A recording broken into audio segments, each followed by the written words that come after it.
आज हम बहुत व्यथित हैं। हमको पता नहीं चल रहा है हम आज कथा कहाँ से प्रारंभ करें।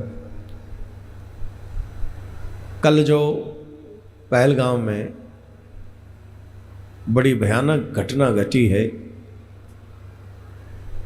ये घटना पूरे विश्व को झकझोरने वाली घटना है। सिर्फ हिंदुओं का ही बद नहीं हुआ है, उसमें पूरी मानवता को नंगा करके गोली मार दी गई, पूरी मानवता को। विश्व पटल इस पर मौन रहेगा। रीजन मरने वाला हिंदू है, और जब हिंदू मरता है, चाहे बंगाल में मरे, कश्मीर में मरे, बांग्लादेश में मरे, कहीं भी मरे, हिंदू के मरने का दुख किसी को भी नहीं होता। थोड़ा बहुत हिंदू बातें करते हैं आपस में और फिर भूल जाते हैं। बात चली जाएगी, पुरानी हो जाएगी, 2 दिन बाद सब भूल जाएंगे। और इसलिए भी दुख नहीं है क्योंकि हम लोगों को लगता है हमारे परिवार में से तो कोई नहीं था। लेकिन हरियाणा के लोग इस बात को नहीं कह पाएंगे क्योंकि उसमें करनाल का एक युवा था जिसकी शादी 18 अप्रैल को हुई थी। और आज क्या अप्रैल है? 18 अप्रैल को जिसकी शादी हुई और 22 अप्रैल को वो समाप्त हो गया। यहां मुझे बता रहे थे कि यहां कुछ लोग उसकी शादी में गए थे और उस बच्ची पे क्या बीत रही होगी।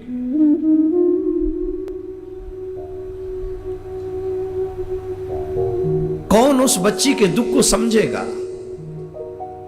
उसके मां बाप के ऊपर क्या बीत रही होगी, उसके पूरे परिवार के ऊपर क्या बीत रही होगी। ऐसे ही 28 लोग मारे गए वहां। मुझे शर्म आती है उन लोगों के ऊपर जो कहते हैं आतंकवाद का कोई धर्म नहीं होता। मैं मान भी लूं कि आतंकवाद का कोई धर्म नहीं होता, पर सारे आतंकवादी एक ही धर्म से क्यों आते हैं? और वो आतंकवादी धर्म पूछ के, हिंदू समझ के फिर गोली क्यों चलाते हैं? क्या है ऐसा?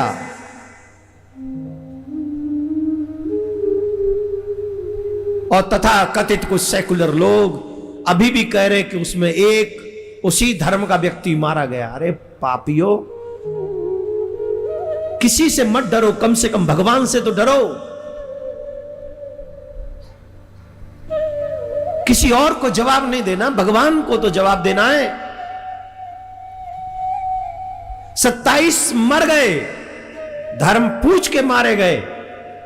जिसका पति मरा, उस बच्ची ने इस बात को बताया कि पूछा गया तुम कौन हो, कलावा देख के मारा गया, कपड़े उतार के देख के रीचेक करके मारा गया, और उसके बाद भी कहे तो एक मारा गया। अरे यहां दिल है कि नहीं? मानवता बची है कि नहीं? जमीर मर गया है क्या? इस इतनी बड़ी घटना पर अभी भी हम राजनीतिक रोटियां सेक रहे हैं? नहीं, अब बुद्ध की नहीं, अब युद्ध की आवश्यकता है। और ऐसे लोगों को मुंह तोड़ जवाब देने की आवश्यकता है जो अपने आप को पावरफुल समझते हैं। और मैं एक और बात बताए दे रहा हूं आप सभी को, सारे काम सरकार नहीं करेगी, हर काम पुलिस वाले नहीं करेंगे, हर काम हमारे ऊपर बैठे अधिकारी नहीं करेंगे। कुछ काम हमको भी करना चाहिए। अगर तुम थोड़ी भी मानवता बची हो तुम में, अगर तुम में थोड़ी भी हिंदुओं के प्रति निष्ठा बची हो, तो आज अपने इस धर्माचार्य की बात को मानो। कुछ नहीं कर सकते हो ना, तो एक काम अभी से करना शुरू करो, उनका आर्थिक बहिष्कार करना आज से प्रारंभ कर दीजिए। आज से, अभी से।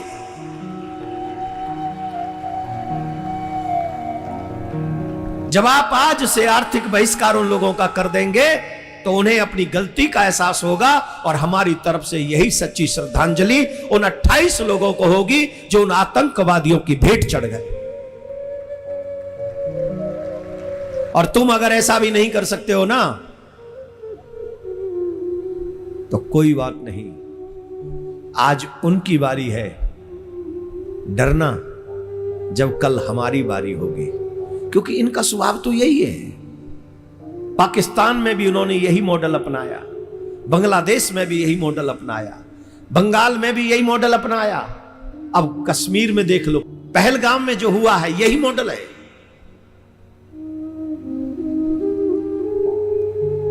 वो हमें मिटा रहे हैं, वो चुन चुन के मिटा रहे हैं, नाम पूछ पूछ के मिटा रहे हैं, धर्म पूछ पूछ के मिटा रहे हैं, और हम लोग भाईचारा निभा रहे हैं, भाईचारा निभा रहे हैं। 28 लोग भाईचारे की बलि चढ़ गए। फिर से ये भाईचारा तभी तक निभाया जाएगा जब तक ये वहीं निभाया जाएगा जहां वो कम है और हम ज्यादा। और जैसे ही उनकी संख्या बढ़ेगी, जहां उनकी संख्या होगी, हम रहेंगे भाई और हम ही बन जाएंगे चारा। आज मन बहुत अशांत है, अब कुछ बोलने का मन नहीं कर रहा। क्या बोलें, कितना बोलें, किसको समझाएं? अरे कोई सो रहा हो तो उसे जगा दें, पर जो सोने का नाटक कर रहा हो उसे कौन जगाएगा? उसे भी जगाया जा सकता है जिसको जमीर का ज्ञान ना हो, लेकिन जिन्होंने अपना जमीर मार ही लिया हो उन्हें कौन जगाएगा?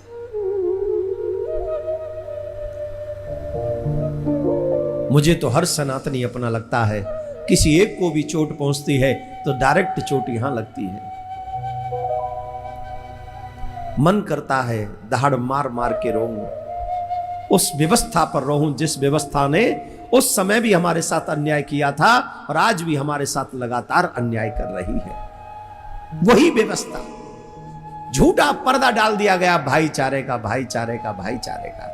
हमारी बहन बेटियों के 36 टुकड़े हो जाते हैं, हमारे मंदिर सरकार अपने अंडर में कर लेती है, हमारे मंदिरों में कोई भी आके काम करने लग जाता है, हमारी पूजा परिस्थिति को नष्ट कर देते हैं, हमारी बहन बेटियों को उठा ले जाते हैं, घर में से जबरदस्ती खींच ले जाते हैं, घरों में आग लगा देते हैं, हमारे घर के बुजुर्गों को गोलियां मार देते हैं, और उसके बाद भी हमसे कहते हैं कि सहनशील बने रहो, सहनशील बने रहो।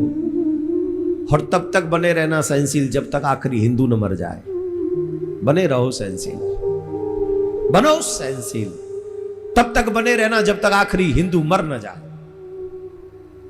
और जब सब मर जाएंगे या धर्म परिवर्तन कर लेंगे, तब तो फिर बोलने की जरूरत ही नहीं रहेगी किसी को।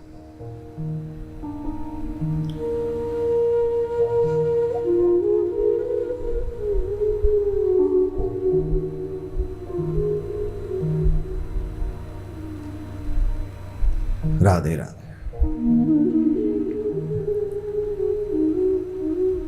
आइए हम मौन रहकर 1 मिनट उन लोगों की आत्मा के लिए, शांति के लिए प्रार्थना करें जिन लोगों के आतंकवादी हमले में प्राण चले गए। उनकी आत्मा के लिए हम भगवान से प्रार्थना करें। और एक प्रार्थना जरूर करना उन सेकुलर लोगों के लिए जिनको हिंदू के मरने पर दुख नहीं होता। उन हिंदुओं के लिए जो सेकुलर बन गए हैं उनके लिए प्रार्थना करना, भगवान इनको भी सद्बुद्धि दे और इन्हें भी हमारा दुख दिखना चाहिए। जितनी भी देश में एजेंसियां हैं वो हमारा दुख देखना नहीं चाहती, बड़ी बड़ी एजेंसियां। कसाब को न्याय देने वाले लोग कृष्ण पर मौन हो जाते हैं। अब देखते हैं क्या सजा मिलेगी इन लोगों को और क्या बोला जाएगा इन देश की बड़ी बड़ी एजेंसियों के माध्यम से। मेरे मन में दुख है इसलिए अभी कुछ बोल दूंगा भावावेश में तो, लेकिन आइए हम शांति 1 मिनट के मौन रखकर उनके लिए प्रार्थना करें जिनकी मृत्यु उन आतंकवादी हमले में हुई। ओम शांति ही।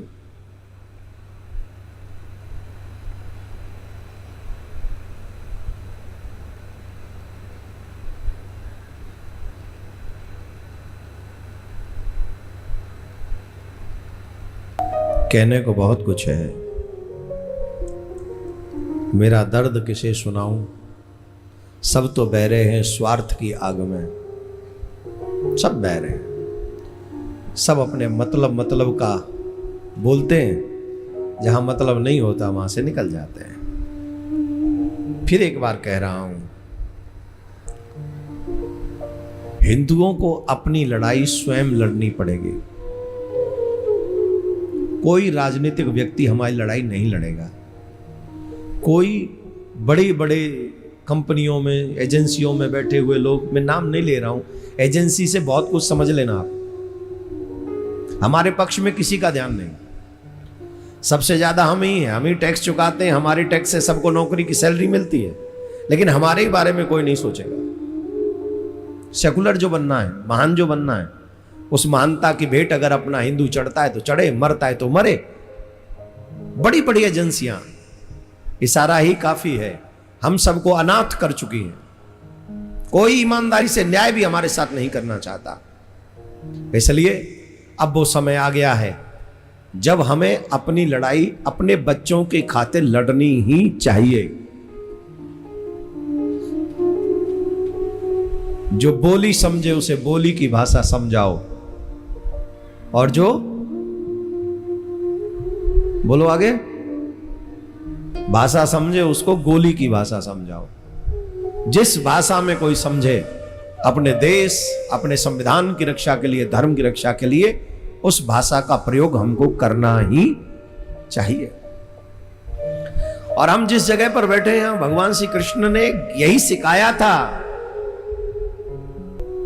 अर्जुन को क्या सिखाया था भगवान ने? किस लिए लड़वाया था भगवान ने?